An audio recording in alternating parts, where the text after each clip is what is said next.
హనుమాన్ టెంపుల్కి శనివారం లేదా మంగళవారం మాత్రమే ఎందుకు వెళ్తారో మీకు తెలుసా?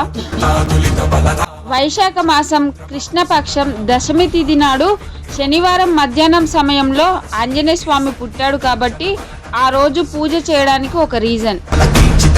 అలాగే ఆంజనేయ స్వామి ఒకరోజు ధ్యానం చేస్తుంటే శనిదేవుడు వచ్చి నీ మీద కూర్చుంటా అంటే ఆంజనేయ స్వామికి కోపం వచ్చి తన తోకతో చుట్టి నేలకేసి కొడతాడు. శనిదేవుడి ఎముకలన్నీ విరిగిపోతాయి. తరువాత ఆంజనేయ స్వామిని మళ్ళీ వెళ్ళి కొంచెం తైలం రాసి తినడానికి వడలు అన్నీ పెట్టగానే శనిదేవుడు ప్రసన్నుడయ్యి ఈ శనివారం నాడు నిన్ను ఎవరు పూజిస్తారో వాళ్ళ జోలికి నేను రాను అని చెప్తాడు.